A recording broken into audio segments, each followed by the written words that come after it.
raise up many students, make a fence for the Torah. That is the transmission of the oral law right at the beginning of Avos, Mishnah 1:1. Now let me get everything in front of me here. There we go. The YouTube.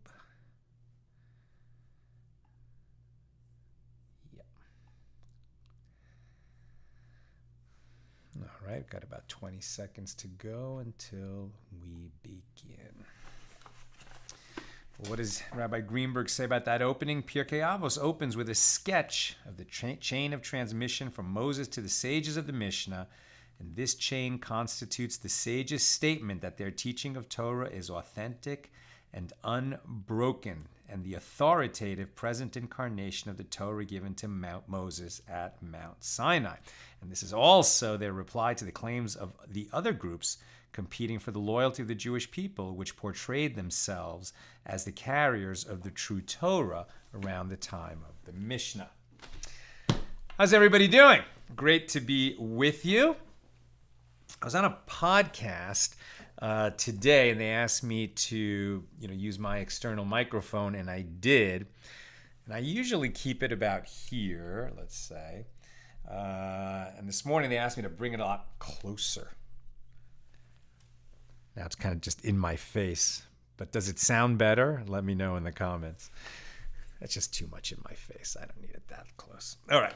So who's with us on a Wednesday? Halfway through the week. Shabbos is almost here. Shandora in the Bronx, Yehuda in South Carolina, John in Maine, Stephen in New Hampshire, James in Annapolis, Gwen in Michigan, Melissa in Great Neck, Guy in Ohio, Nancy in North Carolina, Sharon in New Jersey, Miriam in Colorado, Bella in Florida, Rebecca in LA, Renee in Indiana, Christina in Texas. Vaughn says shalom.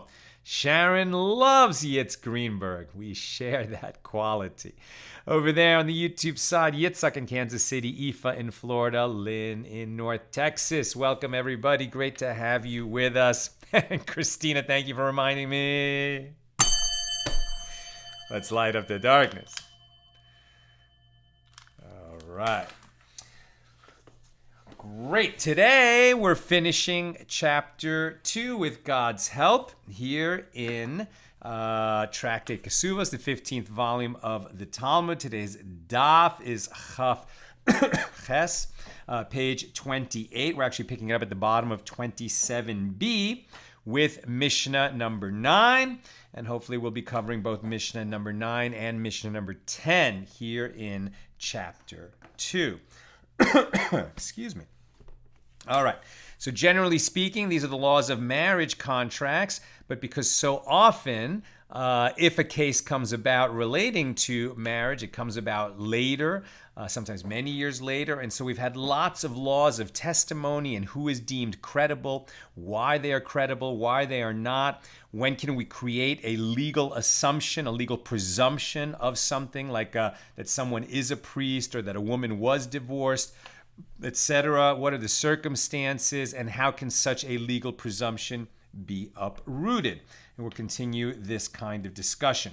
Here, Mishnah number 9. Rabbi Zechariah ben HaKatsav, and we've heard him mentioned a couple times in the last few Mishnahs, or the discussion of the last few Mishnahs. Now he appears in the Mishnah itself. Rabbi Zechariah ben HaKatsav said, I swear by this abode of the divine presence that my wife's hand did not move from my hand from the time that the Gentiles entered Jerusalem until they left, and I know for a fact that she was not defiled. The sages said to him, a person cannot testify about himself, and the legal status of one's wife is like his own status in this regard. Therefore, your testimony is not accepted, and your wife is forbidden to you. So to unpack that a little bit, Rabbi Zechariah ben HaKatsav, why would it matter if his wife had been defiled? Because he himself was a priest. He was a Cohen.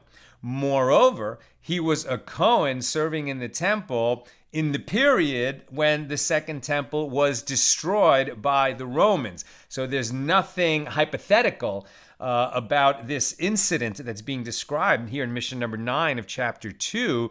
This was, and it's amazing that this is falling out for us just a couple days before Tisha B'Av, right? The 9th of Av, we're in the 9 days. That's why we didn't have music at the top of the show. Is the 9th of Av is Shabbos, so we're not going to observe the fast on Shabbos. We're going to be observing it on Sunday this year.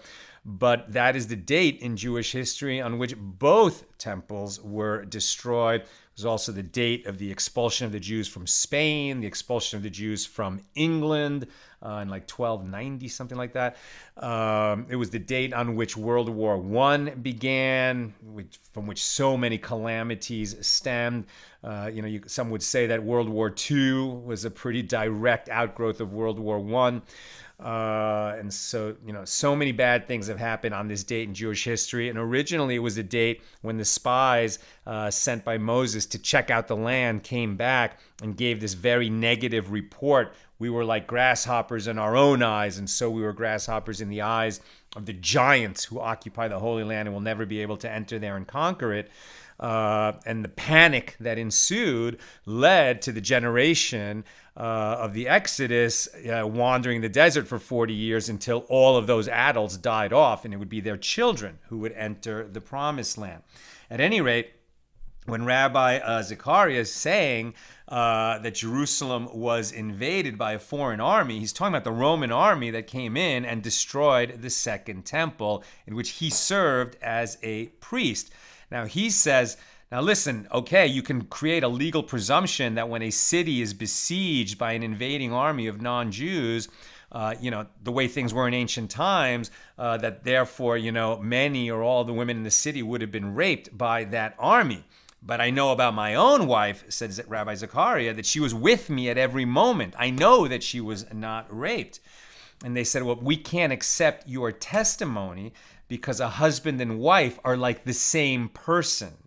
Underlying this tragedy is this understanding in Jewish law that a husband and wife, they can't testify against each other because they're the closest relative possible. They're the same person, closest relation possible.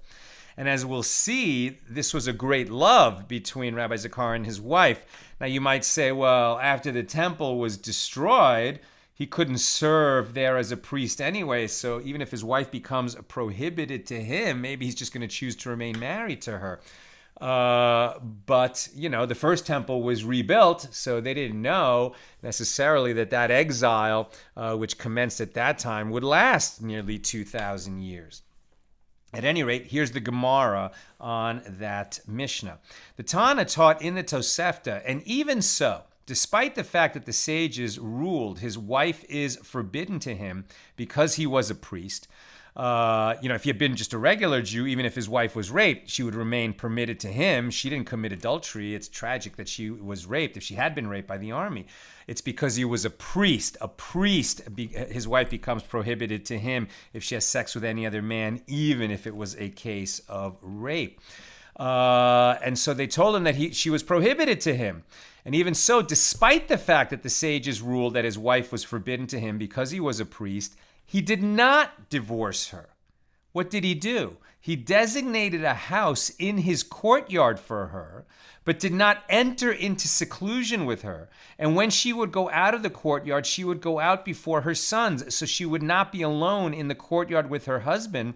And when she would enter the house, she would enter after her sons for the same reason. Their love was so great that even if it became forbidden for them to ever be secluded together because they could never have sex again as man and wife because she was forbidden to him, nevertheless, their relationship was not only based on that aspect of their marriage, and he chose not to divorce her, even though he made an arrangement so they would never be alone together, as it were, so they could never even be suspected of violating this prohibition, but they remained together.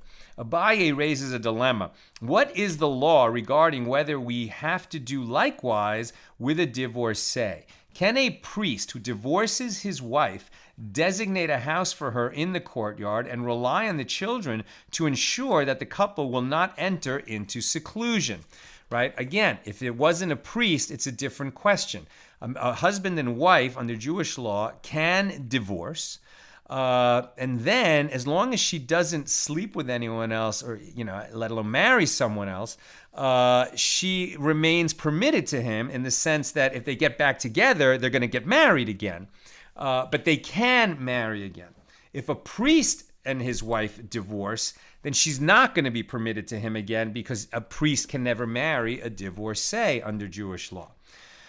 So if there's a couple that for some reason needs to divorce but would like to share, some kind of living accommodation, is it possible? Could they designate a house in the courtyard, right? They're going to live in the same apartment complex, even though they won't share an apartment itself, so that they would never be secluded together. Is that possible?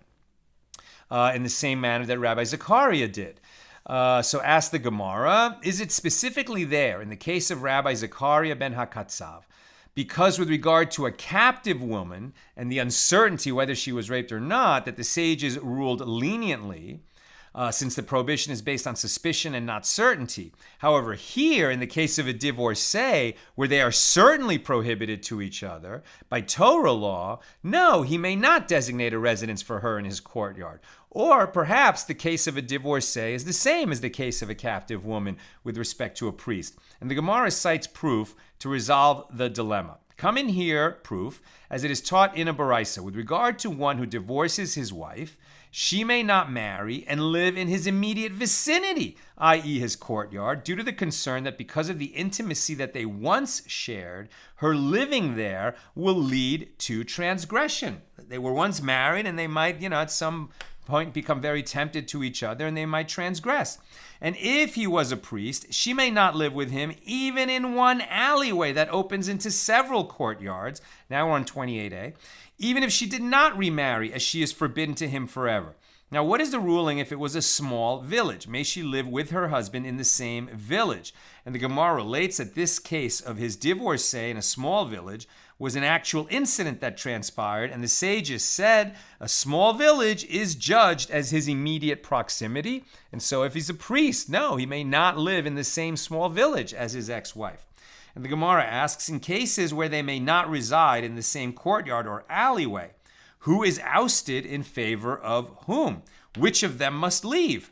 And the Gemara suggests, come in here a proof, as it is taught in a Baraisa, she is ousted in favor of him and leaves, and he is not ousted in favor of her. But if it was her courtyard that she owned, she brought that property into the marriage, then he is ousted in favor of her, right? So in ancient times, the man got the house, quite the patriarchal society. But there's actually a reason that is not merely the patriarchy, as we'll see in a moment. A dilemma was raised before the sages. If it was a courtyard belonging to both of them, what is the law? Who is ousted in favor of whom? And the Gemara suggests, come in here a proof, as is taught in a Baraisa, she is ousted in favor of him. The Gemara elaborates, with what circumstances are we dealing? If we say that the subject of the Baraisa is with regard to his courtyard, well, it is obvious that she is ousted. But rather, is it with regard to her courtyard? Isn't it taught in a Baraisa? If it was her courtyard, he is ousted in favor of her. Rather, is it not that the Baraisa is dealing with a case like this, where it was a courtyard belonging to both of them? The Gemara rejects this proof. Perhaps the Baraisa is teaching that even in a case where he rented the courtyard, it wasn't his personal property, he was a tenant of some other owner, nevertheless, she is ousted in his favor. Therefore, the dilemma with regard to a courtyard belonging to both of them remains unresolved. Now, before we continue, let me read this note from Rabbi Steinsaltz. Some commentaries explain why is she ousted and he's allowed to keep the house and remain living in the house. Some commentaries explain that this is because people are more compassionate toward women. And even if she is the one required to relocate, she, unlike a man, will have others to tend to her needs. Others explain that this relates to their potential remarriage, as typically in those days, the man is responsible for building the house for his wife, and the sages derive from language in the Torah that this is proper. Therefore, were he required to relocate, he would need to build a new house, unlike a woman who's going to move into the house of her next husband anyway. It was like the men were the landowners. So if they divorced, she would end up remarrying and going to live in her new husband's house. And in the period where she's waiting to remarry, because people have compassion on women, she would with relative ease have a place to live, as opposed to a man. If he was ousted, nobody would be so quick to give him a place to live. The Gemara asks, what halachic conclusion was reached about this matter if they co-own the property? And the Gemara suggests, come in here a proof from the verse, the Lord will dislocate you, the dislocation of a man, Isaiah 22:17. And Rav said this indicates that the dislocation of a man is more difficult for him than the dislocation of a woman is for her, and therefore the woman is ousted. The sages taught with regard to a priest who borrowed from his wife from usufruct property that she inherited from her father, and then he divorced her. She is repaid only by means of another person and not directly from her husband to prevent them from engaging in business dealings, right? So the idea is this woman, when they got married, she brought property into the marriage that's going to remain her property when she leaves the marriage. And he borrowed against it, or in some other way, he owes his wife money, right? It could also be kind of an alimony type of situation. So once they're divorced, if he owes her money, he should not get together with her to give her the money that he owes her. It has to be sent through some kind of intermediary. Why? Because now that they're divorced, we don't want them to become tempted to sleep together again the way they did when they were married. They need to keep a healthy distance between them. Rav Sheshes said, and if after engaging in business dealings they came before us for judgment, we do not attend to them, because by engaging in those dealings, they were in violation of a transgression. And Rav Papa said, we excommunicate them for violating that transgression. And Rav Huna, the son of Rav Yehoshua, said, we even flog them with lashes, right? So a couple that gets divorced, they should have nothing to do with each other, according to this teaching. Rav Nachman said, the Tana taught in Evel Rabati, one of the minor tractates that deals primarily with the laws of mourning after a death. In what case is this statement said? It is said in a case where she was divorced from marriage. However, when she was divorced from betrothal, as we've learned, right, when in the ancient times, there were two stages of getting married. The first was betrothal, and then usually a year later, they would stand under the wedding canopy and get actually married. But once you're betrothed, it's not like the modern concept of engagement, because as soon as they're betrothed, she becomes prohibited to every other man in the world. And if they break off the betrothal, she needs a bill of divorce in order to be actually free. So betrothal is a kind of marriage, even though they never slept together. So in what case is this said that they can never deal with each other, even to sort of reconcile business issues? It's where she was divorced from actual marriage. But if she was divorced from mere betrothal, she is repaid even directly by means of receiving the money herself from him, because in that case, they were never accustomed to each other. They never slept together, so we're not so worried that if they now get together, they're going to fall into their old pattern and end up sleeping together. So some say that Rava did not place an intermediary to separate between them. Rav Ada bar Matana said to Rava, let the master place an intermediary to separate between them. And Rava said to Rav Ada bar Matana, but didn't Rav Nachman say, the Tana taught in Evel Rabati, that if she was divorced from betrothal, she can be paid directly by her ex-husband. And Rav Ada bar Matana said to Rava, this applies only in a case where they are not accustomed to each other. However, with regard to these people, we see that they are accustomed to each other, and therefore they must be separated. So even if they were only betrothed and they never actually slept together, if they were accustomed to spend a lot of time together, then when that betrothal breaks off, if he has, some reason that he owes her money, he should send it through an intermediary and not give it to her directly. That concludes the discussion of Mishnah number 9. Mishnah number 10, the final Mishnah of chapter 2 here in Tractate Kesubos. Mishnah number 10. And these are deemed credible to testify in their majority with regard to what they saw in their minority. A person is deemed credible to say. Now we're discussing what you are allowed to testify about as an adult that you witnessed when you were a child, right?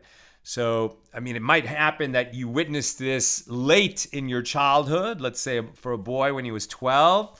Then he becomes a legal adult when he's 13, and he's testifying about it, could be just a few days or months later, now he's an adult.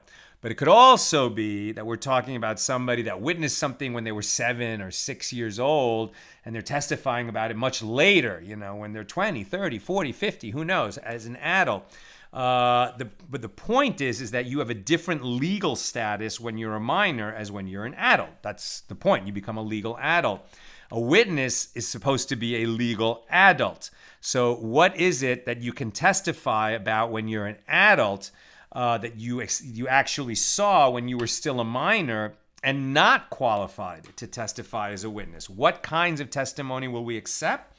A person is deemed credible to say, "This is my father's handwriting," or to say, "This is my teacher's handwriting," and to say, "This is my brother's handwriting," even though he never saw their handwriting after reaching adulthood.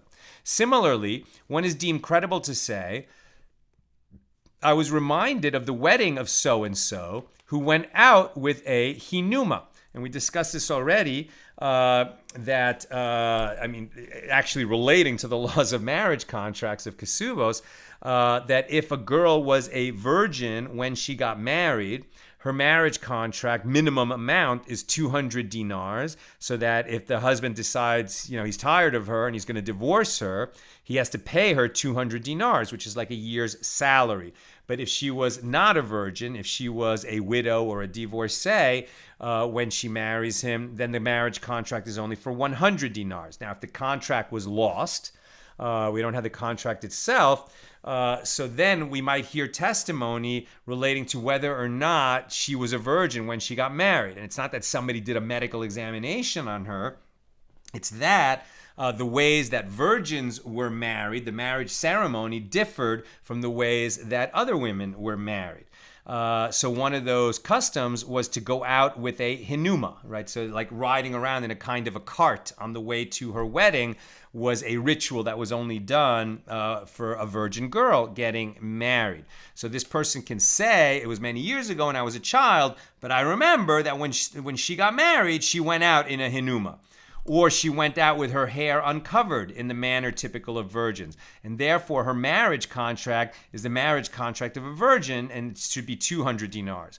Also to say that so-and-so would leave school to immerse in order to partake of teruma, and that he would share teruma with us at the threshing floor, and therefore he is a priest. I remember this person was behaving in a way that only priests could do, to receive teruma from the threshing floor, to immerse before eating teruma, etc., and that would be evidence that this person was a priest. Maybe I only saw that when I was a child, but now I'm asked to testify whether so-and-so is the son of a priest, and no one knows, but I could say, well, when I was a kid, I saw this guy's father behave in a way that only priests behave. So that testimony is accepted.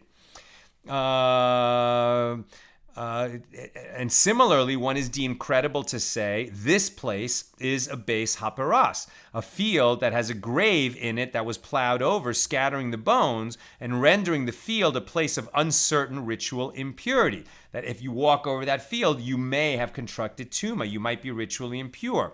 Also, a person is credible to say that he witnessed when he was a child, "Until here, we would come on Shabbos and thereby determine that this is the Shabbos boundary, the techum, that this is how far you can walk on Shabbos."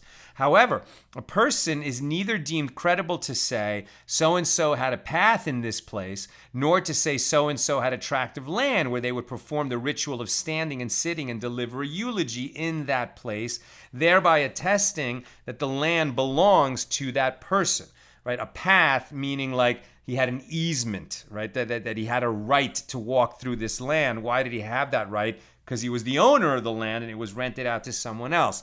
When you're testifying about a financial matter like that, testimony, why would it be required in a court of law? Because there's a financial case, right? So you're trying to extract money from the defendant, right, in favor of the plaintiff. Now, to remove money from a plaintiff, from a defendant and give it to a plaintiff, right? There's a lawsuit going on. And so to extract money, so who has the burden of proof? The one trying to get the money.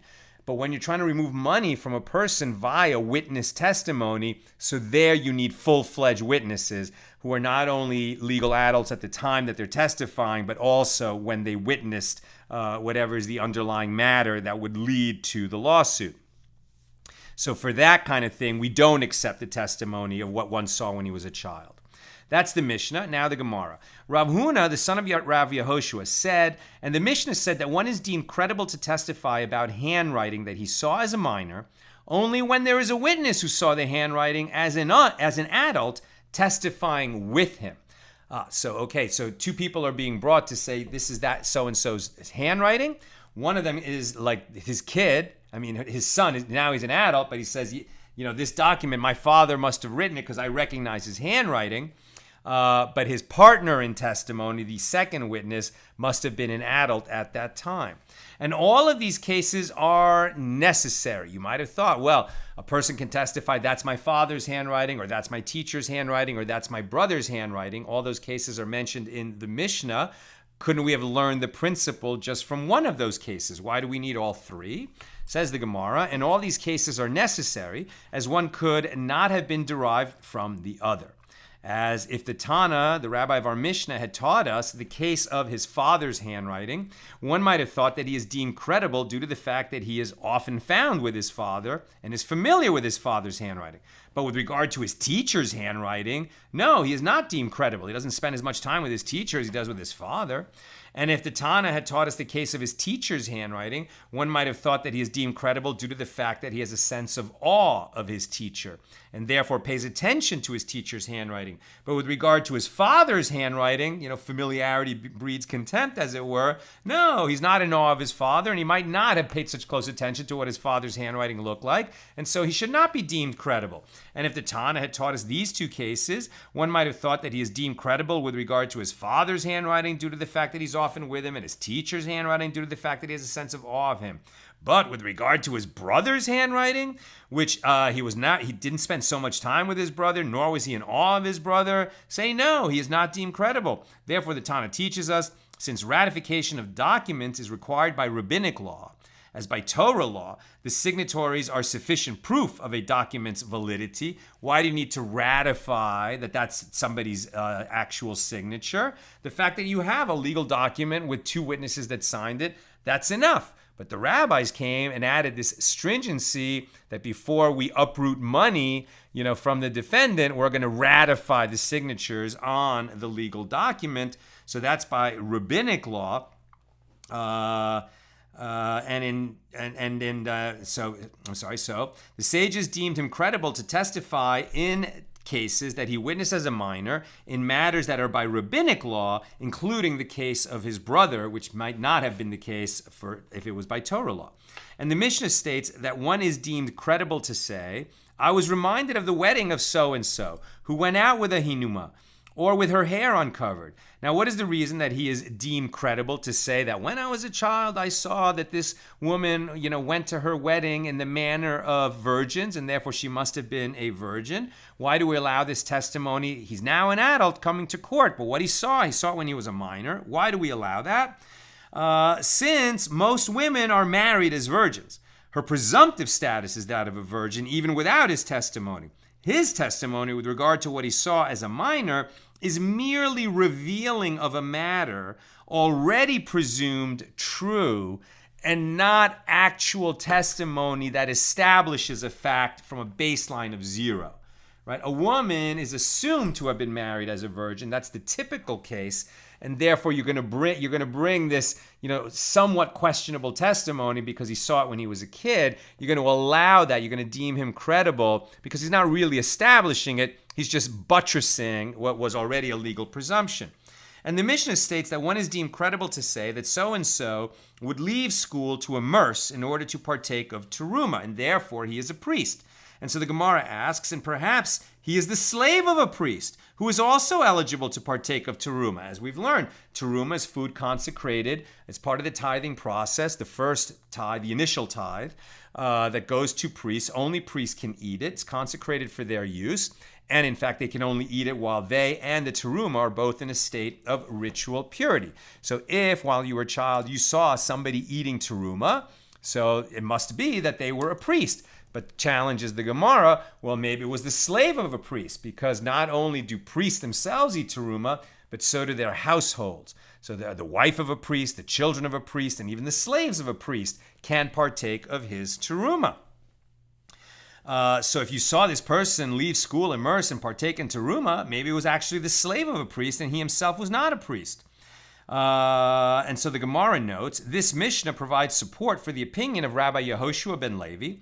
As Rabbi Yehoshua ben Levi said, it is prohibited for a person to teach his slave Torah. Since the testimony is that he was in school, and school means they were learning Torah, apparently this person is not a slave. Therefore, the fact that he partook of teruma indicates that he is a priest. Now, the Gemara will challenge this assumption.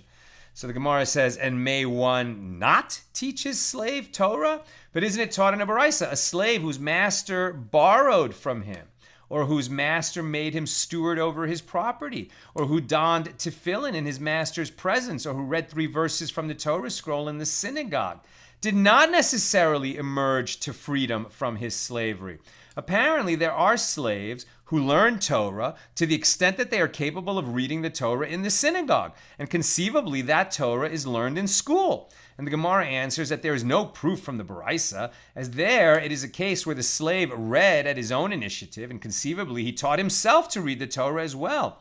When we say in the Mishnah that it is proof that he is a priest, it is in a case where he treats him with the treatment typical of children, not slaves, and sends him to school. And when the Mishnah states that he is deemed credible to testify that as a minor he saw that others went to immerse in order to partake of teruma, the sages permit them only to partake of teruma by rabbinic law, right? If it's uncertain whether a person is a priest or not, and now we hear this testimony that, well, I mean, when I was a child, I saw this guy eat teruma. He must be a priest. Or I saw his father eat teruma. It must be that his father was a priest and he is a priest too.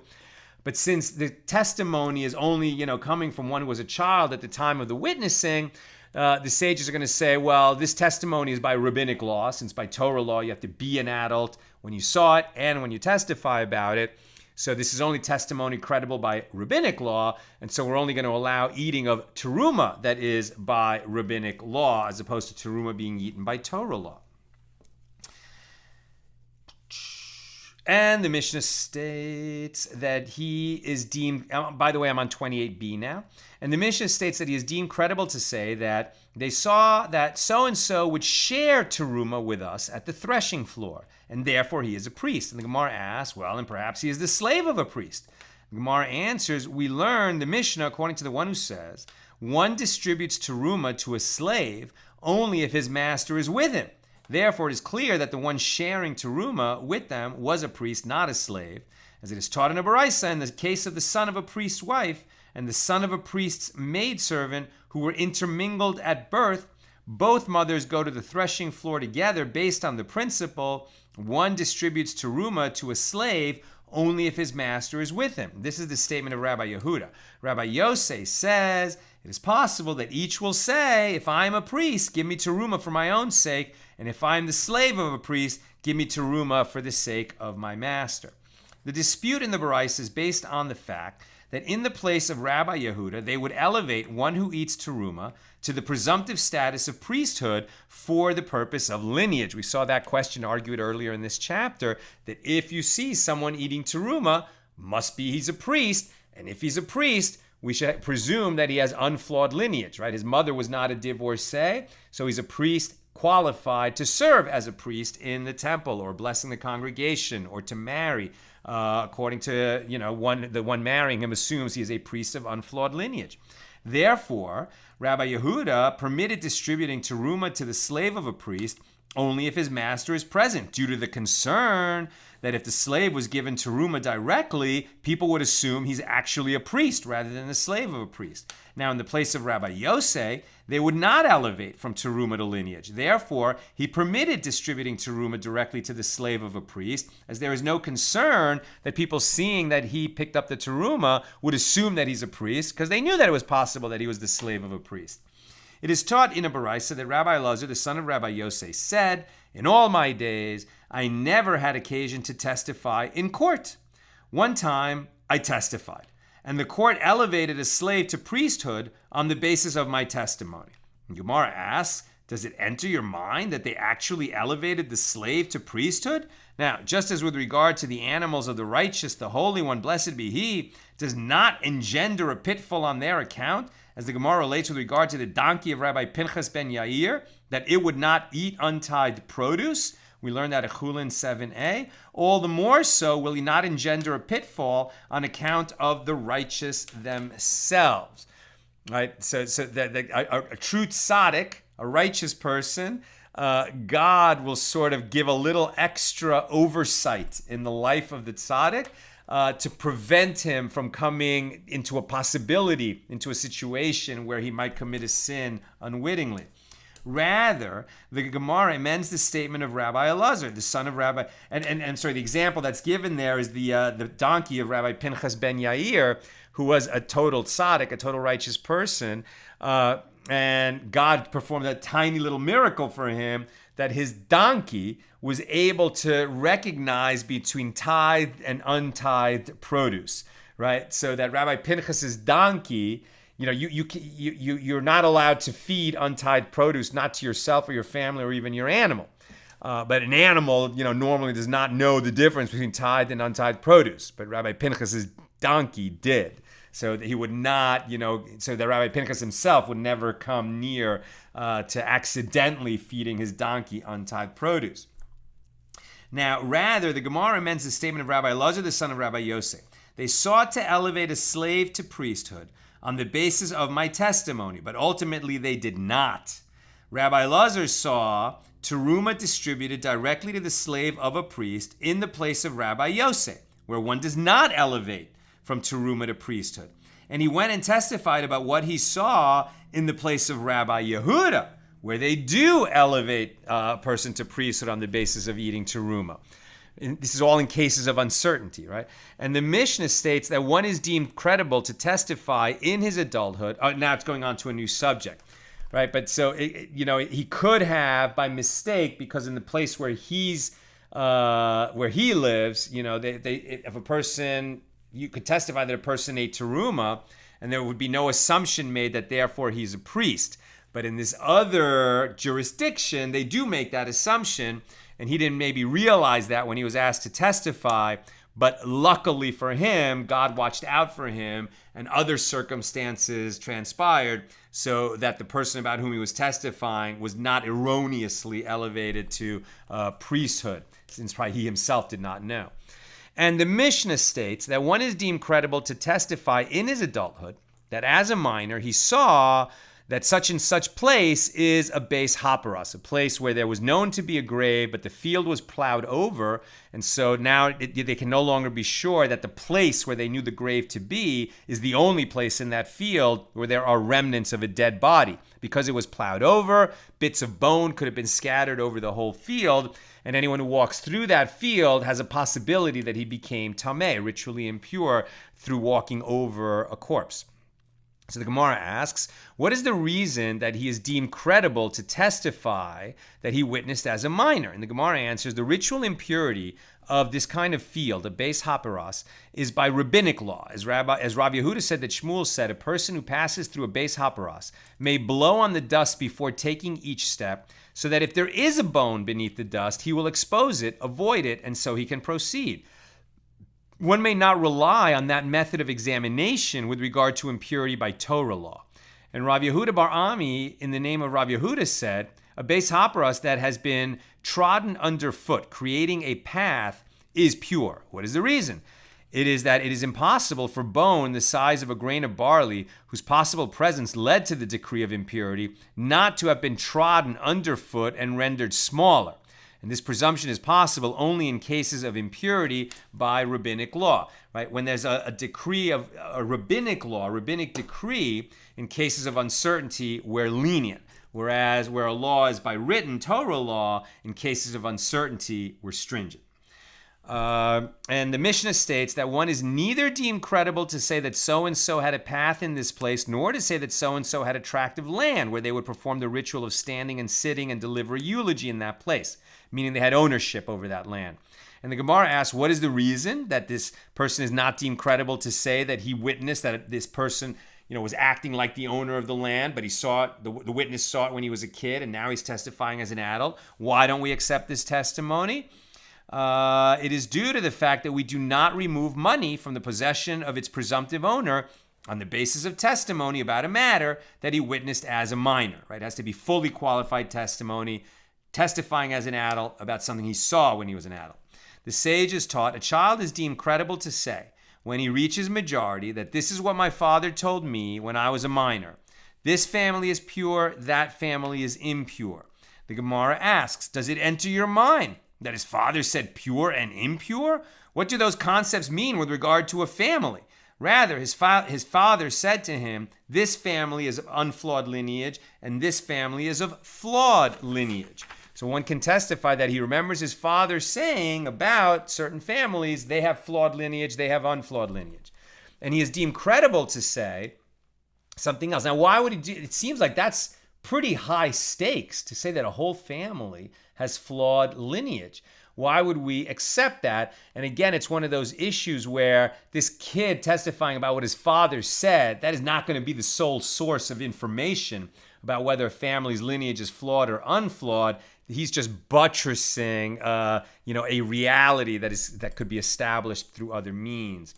Also, he is deemed credible to say that we ate at the Ketsatsa that took place to publicize the marriage. What is a Ketsatsa? We'll come back to that. It's a type of public ceremony, one that took place to publicize that the marriage of the daughter of so-and-so to so-and-so was unsuitable. And to say, also he's deemed credible to say that we bring challah and priestly gifts to so-and-so, who is a priest, right? So when I was a kid, we used to bring challah or priestly gifts to such and such a person. Must be that that person was a priest.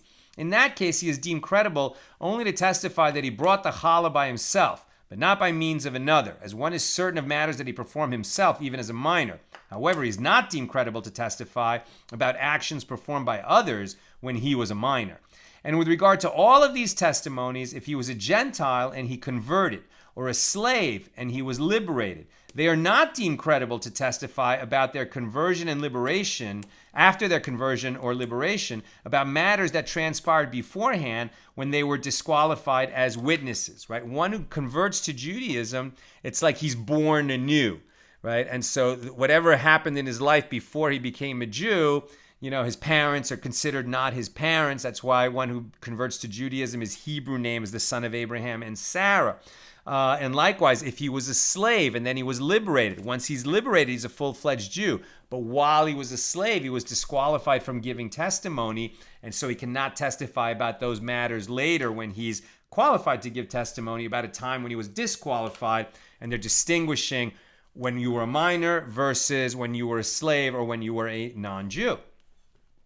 And one is neither deemed credible to say that he remembers that when he was a minor, that so-and-so had a path in this place, nor that so-and-so had a tract of land where they could perform the ritual of standing and sitting and deliver eulogy in that place. And Rabbi Yochanan ben Baruch says they are deemed credible, but as we saw, the Mishna says, no, you cannot testify when you're an adult about something you saw when you were a child that would result in a lawsuit that removes money from an owner.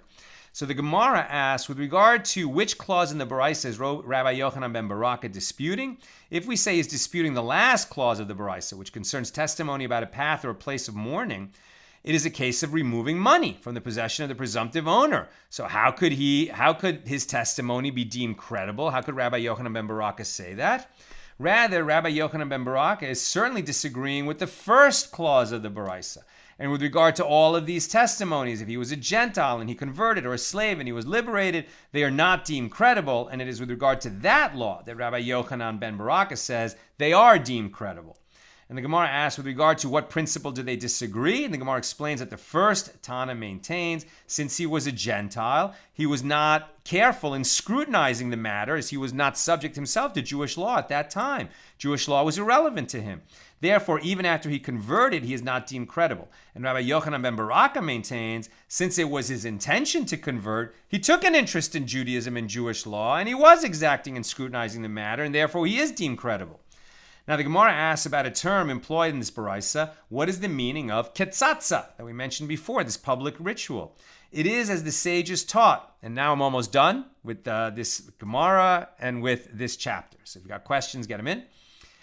What is the meaning of Ketsatsa? It is as the sages taught. How is Ketsatsa performed? If a situation where one of the brothers in a family married a woman who was unsuited for him due to flawed lineage, right? So if it was a priestly family, he married a divorcee. If it's a regular Jewish family, he married a mamzer. And so the family members disapproved. They didn't want their brother to marry this woman who's not suitable for him, but he went and married her anyway. So now the brothers don't want their whole family to be smeared with the brush of this is a family of men who marry women who are not fit for them.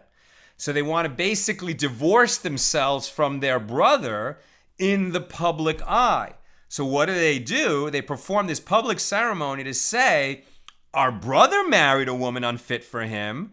We disapprove, and we want the whole world to know that he did that, but the rest of us would not do that. So how do they do it? So the family members come and they bring with them a barrel full of fruits, and they break it in the middle of a public square to publicize the matter. And they say, our brothers, the house of Israel, listen. Our brother, so-and-so, married a woman who is unsuited for him. And we fear lest his descendants become intermingled with our descendants. And in order to further underscore the matter, they continue, come and take for yourselves a sample as an indicator for future generations, so that his descendants will not intermingle with our descendants.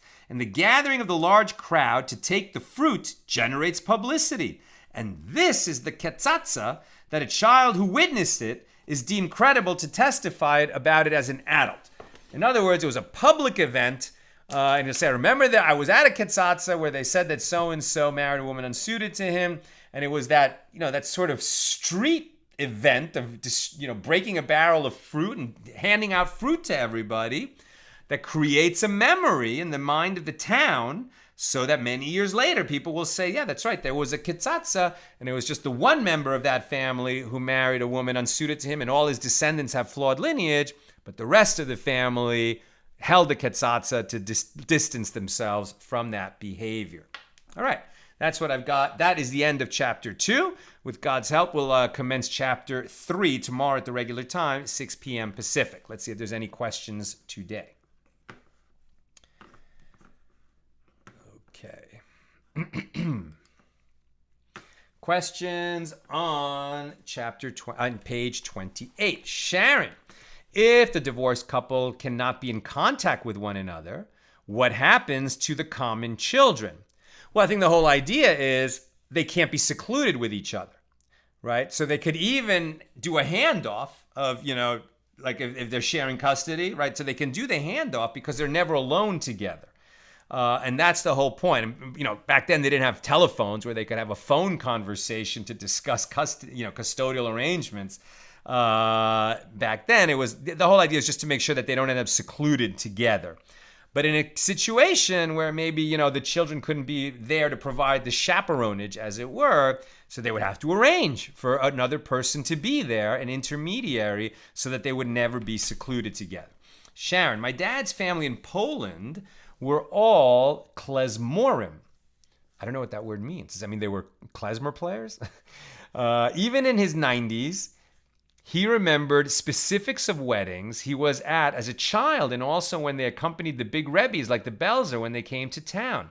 So a vivid memory can remember can remain lifelong. And we educators need to remember this. That's fascinating. I am certainly not one to have this memory that can be counted on, as a substitute for properly witnessed documents. And finally, Kevin, were there a lot of men going around pretending to be priests? Seems like a lot of the Talmud rests on a people believing in ways that only a priest would behave. Seems like if you knew how only a priest would behave, you could fool people. Just seeing someone eating terum and believing he's a priest sounds flimsy. Right. Now, I don't think that the real issue here was whether people were pretending to be priests in order to receive teruma or, prestige treatment, being called up to the Torah for an aliyah first, or being asked to bless the congregation. I think it's more like, maybe a father died when his child was very young. And then the child, was sent to live with other relatives who are not a priestly family. And so it was just forgotten that he came from a priestly family. And then later it's time for him to get married, and someone says, are you by any chance a priest? And he says, I don't know. I was adopted, or I was sent away from my birth family, or I was raised by these distant relatives. And so they would need to establish whether his father was a priest or not, since he didn't hear it from his own father's mouth, since the father was taken from the world very young. Or maybe a family just became a-religious. They for a couple generations, they just, walked away from Judaism. They were not religious. And then, 2 generations later, a child reconnects with Judaism and wants to know, am I a Cohen or not? And so he might go to, his town, his birth town, and ask people, do you know if I'm a priest or not? And they would say, well, I knew your grandfather, and he was a priest, so it must be that you're a priest too. I think that's the kind of situation where this testimony would be called for. Okay, my friends, that's what I've got for us today. With God's help, we'll be together tomorrow to open chapter 3 at 6 p.m. Pacific, the regular time. Have a great night.